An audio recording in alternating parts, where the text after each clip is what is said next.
Il y a quelques jours, j'ai terminé de lire Vespertine. J'ai acheté ce livre dès que j'ai su que le personnage principal d'Artemisia est autiste. Cette information a été confirmée par l'autrice lors d'une interview. Les romans avec des personnages neuroatypiques ne courent pas les rues, et les romans qui le font bien sont encore plus rares. Souvent les meilleurs sont ceux qui ne le disent pas ouvertement. De nombreux indices démontrent que le personnage principal d'Artemisia est autiste. Ces indices se trouvent dans son comportement, dans sa manière de parler et d'échanger avec les autres, sa manière de penser et de ressentir le monde, tant par les émotions que par la sensorialité. L'autisme est empreint de beaucoup de préjugés dans notre société, de telle sorte que la plupart des gens ne savent pas ce qu'est réellement l'autisme, et ne savent donc pas le reconnaître.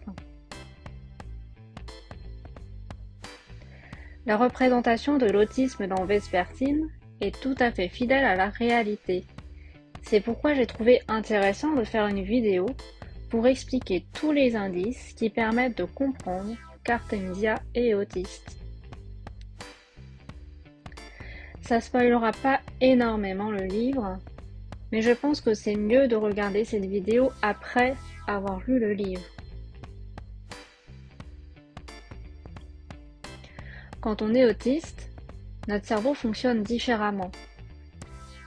Les particularités se voient dans beaucoup de domaines différents. Cela peut paraître anodin et commun au premier abord. C'est la somme de toutes ces particularités, mais également leur intensité, leur fréquence et leur durée, qui permettent de s'assurer qu'il s'agit d'autisme. Le profil autistique varie d'une personne à l'autre. Donc le profil d'Artemisia est propre à elle-même et ne peut pas être transposé à tous les autres autistes. On résume souvent l'autisme au fait d'avoir des difficultés dans les échanges sociaux et la communication. Pour Artemisia, c'est bien le cas, mais il est important d'expliquer la nature des difficultés pour bien comprendre de quoi on parle exactement. Car vous allez voir, ça prend plusieurs formes différentes. C'est parti. Artemisia sait qu'elle est différente. Et elle sait qu'elle est vue comme bizarre par tout le monde. Comme dans les deux extraits suivants. Tout le monde sait déjà que je ne suis pas tout à fait normale. Dans un autre extrait, elle nous dit que ses propres parents l'ont enfermée dans une cabane car ils pensaient qu'elle était folle. Pour mes parents, il y a toujours eu chez moi quelque chose de bizarre. Mes parents savaient juste que j'avais été une nouveau-née difficile et braillarde, devenue une gamine qui mordait et griffait comme un animal, dominée par des lubies étranges et violentes qu'ils ne comprenaient pas. De toute façon, personne n'essayait jamais de me parler. Les autres venaient seulement pour m'observer comme une bête curieuse. Sa différence lui a valu de subir de la maltraitance de ses parents et des autres enfants. Les autistes subissent couramment ce genre de choses. Il y a un malaise permanent lors des échanges sociaux. Ce malaise est ressenti à la fois par Artemisia et aussi par les autres. D'abord, du point de vue d'Artemisia, le malaise se manifeste par le fait qu'elle a du mal à savoir quoi dire et comment se comporter avec les autres. Cela ne lui est pas naturel ni intuitif. Les codes sociaux lui échappent généralement, donc elle parle et se comporte de manière différente, ce qui peut étonner et surprendre. De telle sorte qu'elle dit plusieurs fois ne pas comprendre les réactions négatives des gens à son égard, alors qu'elle ne pense pas avoir fait ou dit quelque chose de mal. Elle a une perception du monde différente, qui étonne les autres et les met mal à l'aise. En effet, du point de vue des autres, Artemisia est bizarre, et elle dit plusieurs fois mettre les gens mal à l'aise. elle leur fait peur ou les fait pleurer. Ce qu'elle dit, ce qu'elle fait, l'expression de son visage sont souvent mal interprétés par les autres. Voici quelques exemples. Les moines ne savaient pas comment se comporter avec moi, ce qui était très bien, étant donné que je ne savais pas non plus comment agir avec eux. Oui, hasardai-je, en espérant que c'était la chose indigne. Manifestement, ce n'était pas le cas. Elle s'adossa au mur, aussi loin de moi qu'elle le pouvait.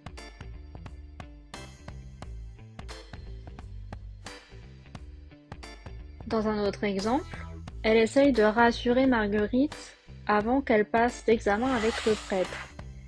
Et elle dit à Marguerite : « Je n'ai jamais tué personne, ni blessé sérieusement qui que ce soit.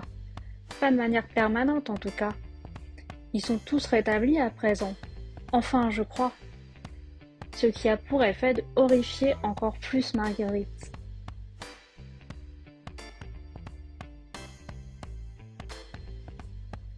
Quand elle a capturé une araignée pour l'offrir à Marguerite qui en a peur, pour lui prouver que les araignées sont inoffensives. Marguerite ne lui a pas parlé pendant une semaine. Artemisia lui a donné une araignée pour lui prouver qu'il ne fallait pas en avoir peur. Elle ne comprend pas la réaction de Marguerite, et Marguerite interprète mal l'action d'Artemisia. Le malaise social ressenti par Artemisia est tellement constant qu'elle préfère la compagnie des animaux et des défunts à celle des vivants. On sent qu'elle est tellement traumatisée par les échanges sociaux qui se sont mal passés qu'elle redoute par avance les échanges avec les gens. Je préfère la compagnie des défunts à celle des vivants, notamment parce qu'ils ne passaient pas leur temps à commérer sur mon compte. D'ailleurs, les autistes ont souvent une aisance avec les animaux. Artemisia, dès l'enfance, manifeste une préférence pour les animaux et noue des relations très spéciales avec eux, comme avec la chèvre effrayée ou le cheval. De plus, Artemisia a du mal à aller vers les autres et à demander de l'aide. Cela ne lui est pas naturel. Elle veut toujours faire les choses seule, même si c'est très compliqué. Elle n'a pas cette intuition. « Tu sais, Artemisia, me dit-elle, tu n'es pas toujours obligée de faire les choses seule. » Dans un autre passage, alors qu'elle est enfuie et seule, elle n'arrive pas à se rapprocher des soldats qui semblent pourtant gentils.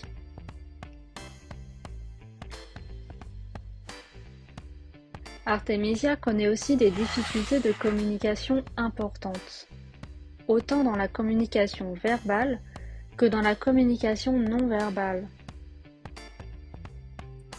En effet, le langage verbal ne lui est pas naturel. Cela lui demande des efforts importants, comme le montrent ces extraits.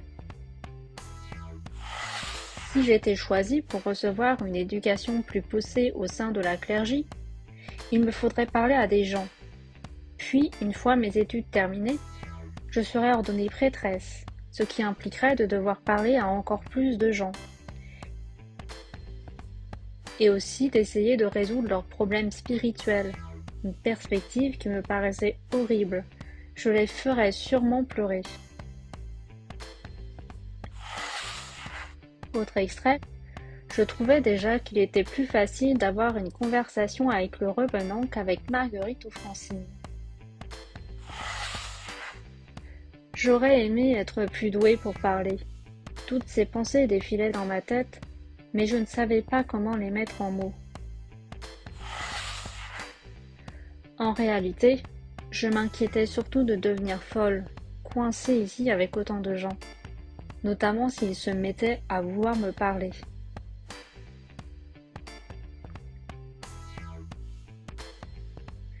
Artemisia a par ailleurs besoin de plus de temps pour intégrer les informations et trouver quoi dire. comme le montrent ces extraits. J'étais encore en train de réfléchir à ce que j'aurais pu lui dire quand la porte se rouvrit moins d'une minute plus tard. Dans un autre extrait, lors du départ de Leander, elle dit « Je le regardais s'éloigner entre les bâtiments de pierre, silhouette solitaire disparaissant dans les flocons emportés par le vent. Un sentiment de perte me frappa avec la violence d'une gifle. Je n'aurais pas dû garder le silence. J'aurais dû lui répondre quelque chose. »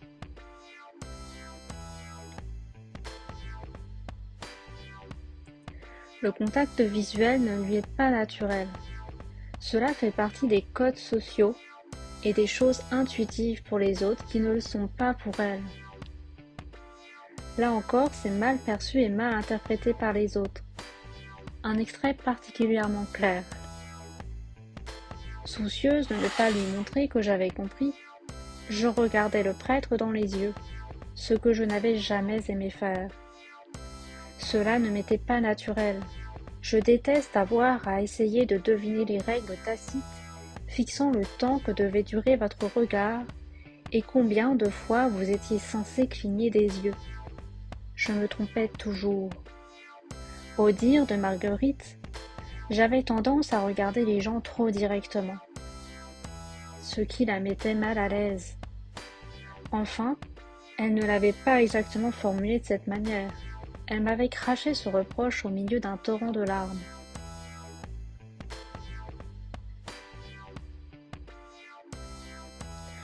Elle a du mal à interpréter les émotions, les expressions du visage et le comportement des autres, comme dans ces extraits. Avec un sang-froid remarquable, le prêtre ne laisse rien transparaître, et je ne sus dire s'il était surpris ou déçu. Dans un autre extrait, le prêtre recula d'un pas chancelant. Il se rattrapa d'une main au bord du bureau.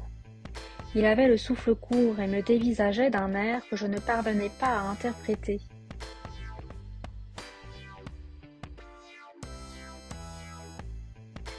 Dans le même ordre d'idée, elle a du mal à comprendre l'intention ou la demande des autres, que ce soit par le langage verbal ou non verbal.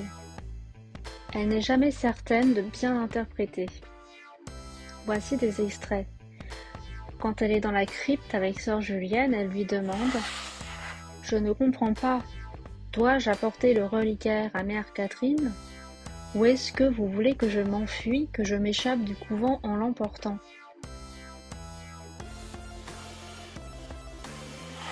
Dans un autre extrait, Marguerite se joignit à elle en se chargeant d'emporter des paquets de draps sales, sans cesser de m'adresser des regards appuyés. Je finis par comprendre qu'elle essayait de me dire quelque chose, mais je ne voyais pas quoi. Et le regard que je lui renvoyais pour lui dire mon incompréhension la fit blêmir et fuir à l'autre bout de la salle.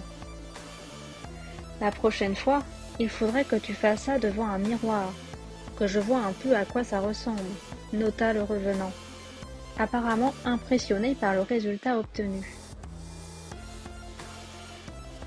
Autre extrait. Je ne pensais pas avoir imaginé la note de désapprobation dans sa voix quand elle avait évoqué la divine, et j'en eus la confirmation en voyant Mère Dolores poser sur son bras une main reconnaissante.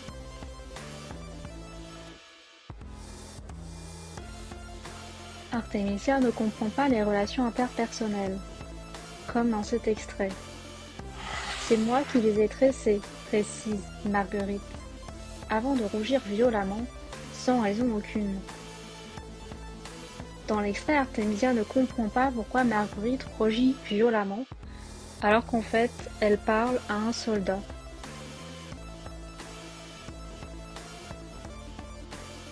Les autres lui font souvent des remarques sur son visage inexpressif, comme dans ces extraits. Il ne semble pas remarquer l'intensité de ma haine. Comment aurait-il pu ? Il paraissait que mon visage affichait toujours plus ou moins la même expression. Autre extrait. Nathanaël te parle en ce moment, ou es-tu simplement en train de réfléchir? Me demanda Leander. Je n'arrive pas à savoir. Il est difficile d'interpréter l'expression de ton visage.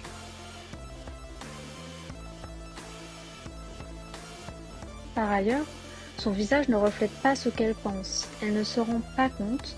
Les expressions de son visage sont mal interprétées, comme dans ces extraits. Une femme parlant à son mari à propos d'Artémisia. Mieux vaut ne pas lui poser la question, je pense.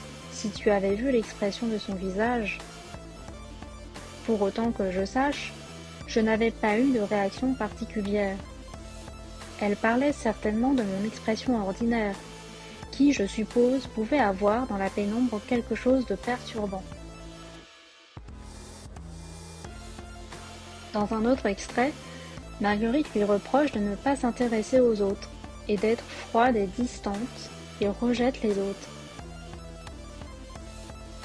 Parfois, il s'agit d'informations vraiment utiles. Il n'y a rien de mal à s'intéresser à ce qui se passe autour de soi.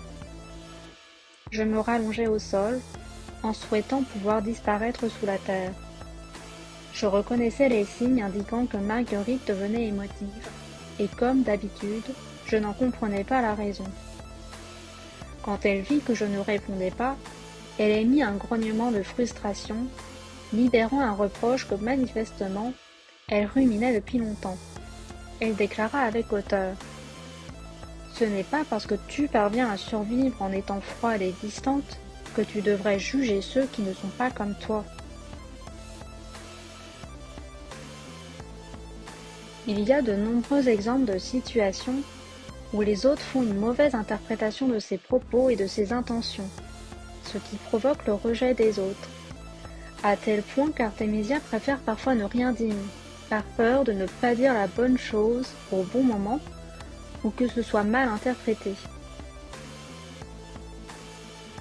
Voici différents extraits.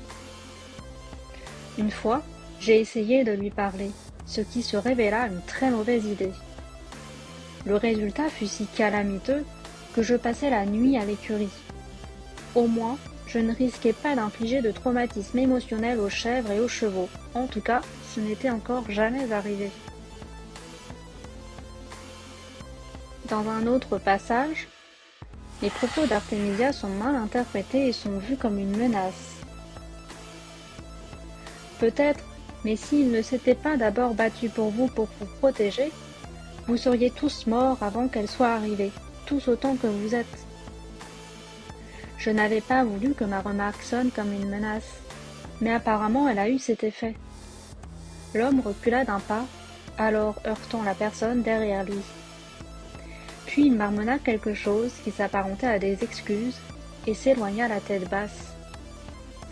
Vraiment, il faut que je voie à quoi ressemble ton visage quand tu fais ça, commenta le revenant.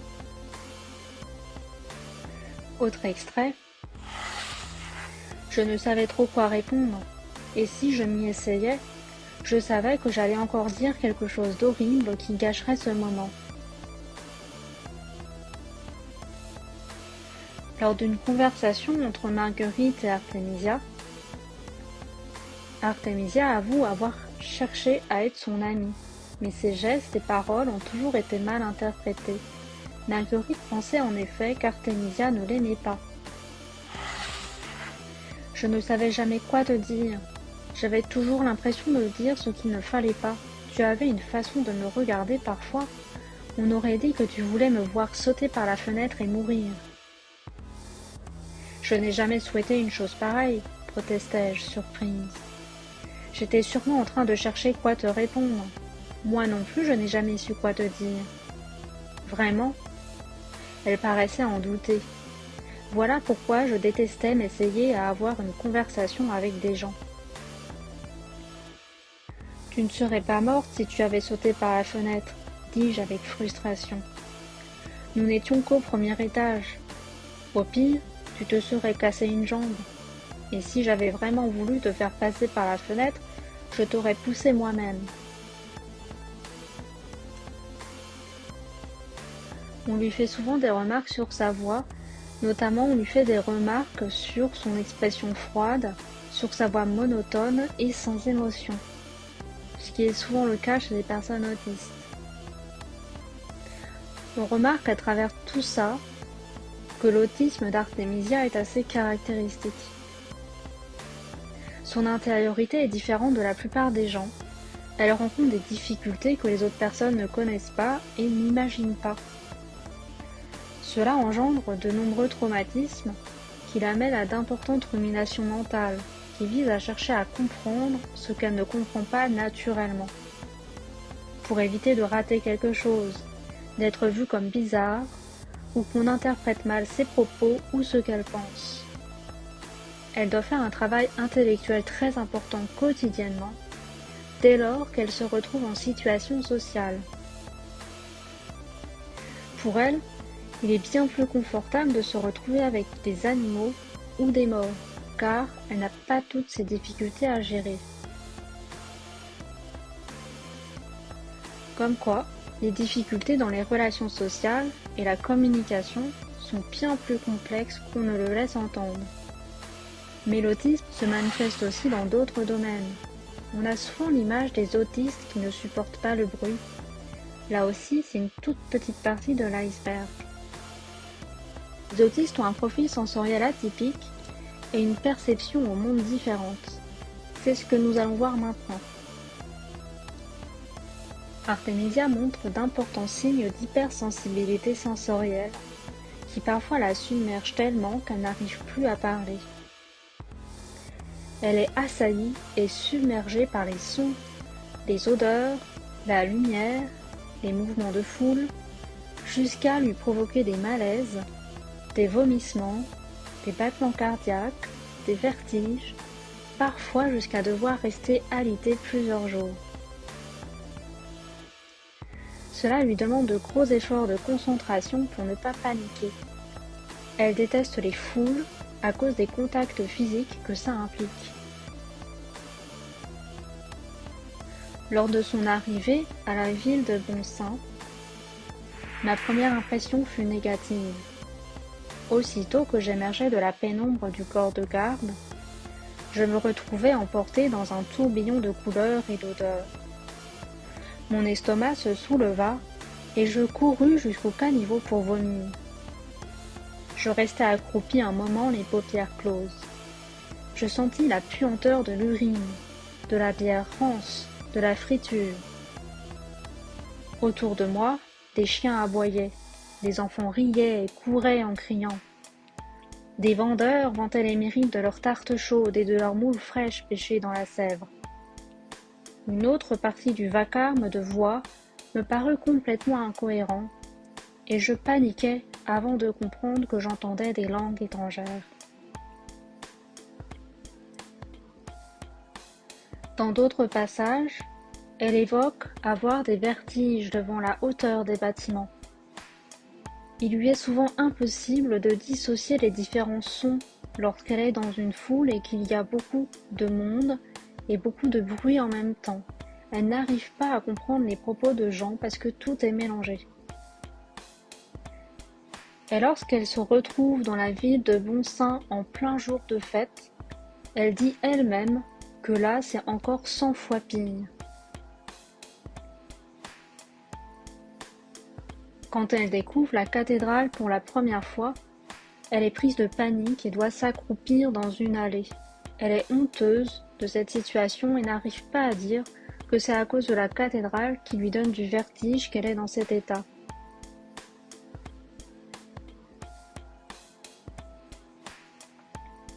Elle est aussi très souvent submergée par le regard des autres quand il y a beaucoup de monde.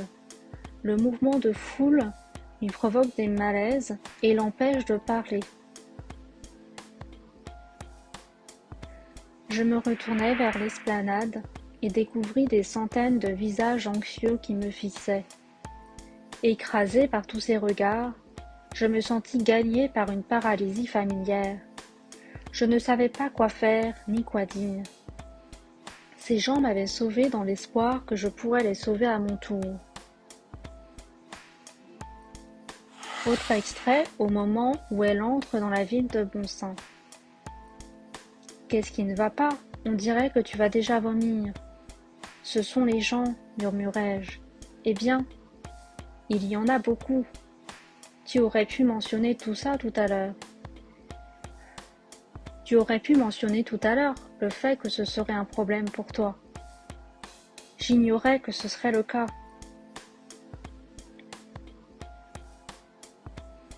Après la bataille de Bonsin, elle se retrouve devant une foule et elle ne sait pas quoi faire ni quoi dire. Elle a une sensation de malaise. À tel point qu'en fait on a l'impression que la bataille était plus facile pour elle que d'affronter le regard des autres. Un autre point méconnu de l'autisme, c'est le fait de ne pas réussir à évaluer comment on va, quitte parfois à ne pas avoir conscience de dangers qui nous entourent, ou ne pas avoir conscience qu'on adopte un comportement dangereux. Par exemple, Artemisia ne ressent pas la faim, ni la soif, ni la fatigue. Elle a beaucoup de difficultés à évaluer son état physique. Elle a besoin que quelqu'un lui dise qu'elle doit manger, boire ou dormir, même dans des états extrêmes. C'est souvent le cas chez les autistes. Voici quelques extraits évocateurs. « Tu traites cette bête mieux que toi-même », commenta-t-il d'un ton amer en regardant le cheval s'attaquer à la botte de foin. « C'est un bon cheval, il m'a porté tous les jours. Il ne mérite pas de souffrir à cause de ce que je lui demande de faire. As-tu jamais réfléchi au fait que c'est ton corps qui te porte ? » Autre extrait. « Tu n'es donc pas capable de sentir quand tu as faim, ou quand tu es fatigué, ou que tu as mal, tout simplement ? Je ne sais pas. Comment est-ce possible ? Je reposais mon bol vide sur le plateau. Je ne sais pas pourquoi. Je ne sais pas pourquoi je ne sais pas ne paraissait pas une réponse susceptible de satisfaire le revenant. Ce n'est pas seulement que tu es malade. Chaque fois que tu bouges, ça fait mal. Tu as une côte fêlée et tu as failli finir de la casser hier quand tu es tombé de cheval. Et je t'ai tordu l'épaule pour rattraper cette chose que la servite a tiré dessus quand c'est un carreau d'arbalète. Peu importe comment ça s'appelle. Tu es dans un état pitoyable. Ta condition physique se rapproche déjà du pire de ce que j'ai pu connaître avec d'autres réceptacles. Mais on dirait que tu ne t'en es même pas aperçu. C'est mieux de ne pas trop y penser. J'ai pris l'habitude d'ignorer ce genre de choses. Artemisia ne ressent pas non plus la douleur et ne trouve pas utile d'en parler aux autres ni de demander de l'aide. Extrait. Depuis un incident dans la buanderie quand j'avais 11 ans, les sœurs ne me confiaient plus aucune tâche domestique où je risquais de me blesser les mains. Ce jour-là, je m'étais brûlé les doigts à la soude et ne l'avais dit à personne. D'abord parce que je n'avais rien senti. Ensuite parce que je n'en avais pas éprouvé l'utilité. Je me rappelais encore comment, quand enfin quelqu'un avait remarqué des cloques sur mes mains, tout le monde était devenu silencieux. Et comment les sœurs m'avaient adressé des regards effarés que je n'avais pas compris. Dans un autre passage, elle s'est blessé les mains lors d'une attaque. Elle a des cloques et le revenant le lui fait remarquer avec un air horrifié. Mais elle dit qu'elle n'a rien remarqué et que ça ne la dérange pas. Dans un autre passage, Charles lui demande pourquoi elle ne lui a rien dit sur ses blessures de main. Et elle répond, c'était sans importance. Apparemment, ce n'était pas la chose à dire. Dans le même ordre d'idées, les autistes n'ont souvent pas conscience qu'ils ont un problème ou qu'ils vivent quelque chose d'anormal. Ils prennent la chose ou l'événement comme quelque chose de normal et anodin sans le questionner. Quand Artemisia était enfant, elle n'avait pas conscience que son problème ne venait pas d'elle, mais d'un esprit qui la possédait, et que par conséquent, il ne lui est pas venu l'idée de demander de l'aide. Voici l'extrait. Je croyais que le cendreux était une part de moi, une part méchante qui souhaitait faire de vilaines choses, faire mal aux autres, ou s'il n'y avait personne avec moi, de te forcer à te faire du mal à toi-même. Je ne sais pas trop. C'était peut-être le cendreux, ou peut-être moi qui le faisais pour arrêter le cendreux. J'étais incapable de faire la différence. Les humains t'ont laissé te débrouiller seul. J'avais compris, recluse dans cette cabane, que personne ne viendrait à mon secours si j'avais besoin d'aide, que je n'aurais aucun réconfort quand j'avais mal, et aucune certitude d'avoir à manger quand j'avais faim, qu'il n'y avait rien que je puisse faire pour changer ça, et que je ne pouvais que serrer les dents et endurer la situation. Et à présent, privée de la routine que j'avais adoptée au couvent, j'en étais revenue à mes vieux réflexes. Elle a par ailleurs, comme beaucoup d'autistes, du mal à faire confiance à ses propres perceptions et ressentis, et elle remet constamment en doute ce qu'elle croit et sa légitimité. Elle a peu d'estime d'elle-même et n'a pas confiance en elle, et ne se sent jamais légitime. Comme dans ce passage où elle est témoin d'enfants qui jouent à un jeu, qui consiste à rejouer la bataille qu'elle a menée contre les spectres. Plusieurs fois, elle est envahie d'un sentiment d'irréalité qui l'empêche de bouger. Cela l'amène à se poser des questions existentielles sur sa légitimité et sur ses doutes, sur ce qu'elle pense ou sur ce qu'elle croit savoir, comme dans ce passage. Pouvais-je vraiment prétendre en savoir plus qu'une divine ? Et si le signe dans la cathédrale ne m'avait pas été destiné après tout ? Qui suis-je donc pour penser que moi seul connaissais la volonté de la dame ? J'avais que mes convictions sur le vol d'un corbeau et sur les dernières paroles d'une sainte femme à demi folle, morte dans mes bras. Un des préjugés sur l'autisme est que les autistes ne ressentent pas les émotions. Souvent d'ailleurs, les autres interprètent mal le comportement des autistes en pensant d'eux qu'ils sont sans émotion, comme on a pu le voir tout à l'heure. Pourtant, à la lecture des pensées d'Artemisia auxquelles on a accès dans le roman, on se rend compte que c'est loin d'être le cas et en effet, le profil émotionnel des autistes est également assez atypique. On peut remarquer plusieurs passages où Artemisia est en crise autistique, également appelée shutdown. Elle est tellement submergée par les événements, par ses sensations et par ses émotions, qu'elle en devient paralysée et qu'elle n'arrive plus à parler. Elle doit s'isoler alors des autres, ou quelqu'un doit intervenir pour l'écarter du danger.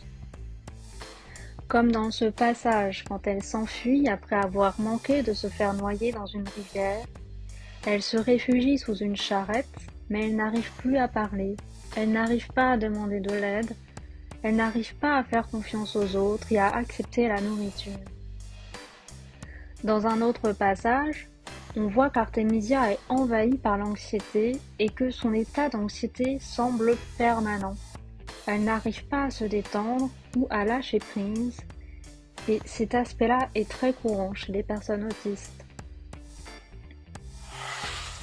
Je baissai la tête et déglutis malgré la boule dans ma gorge. Incapable de parler, j'acquiesçai d'un hochement du menton. Il faut juste que tu te détendes. Non, pas comme ça. Tu t'es déjà détendu dans ta vie, non ? Il soupira. Bon, laisse tomber. Les situations dangereuses la paralysent et l'empêchent de bouger. Elle a un sentiment d'irréalité, là où le comportement attendu serait la panique et la fuite.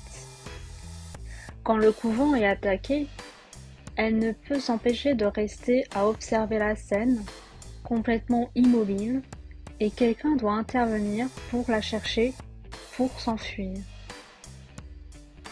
Souvent, les autistes ont beaucoup de mal à identifier leurs émotions, et donc ils en parlent peu, voire pas du tout.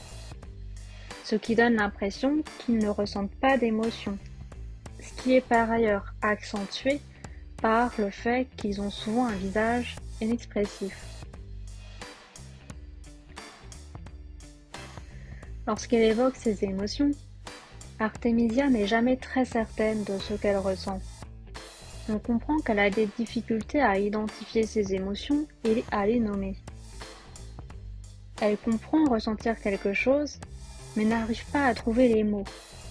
Ça rejoint l'idée que le langage verbal ne lui est pas naturel, même pour exprimer ce qu'elle ressent. Voici quelques extraits.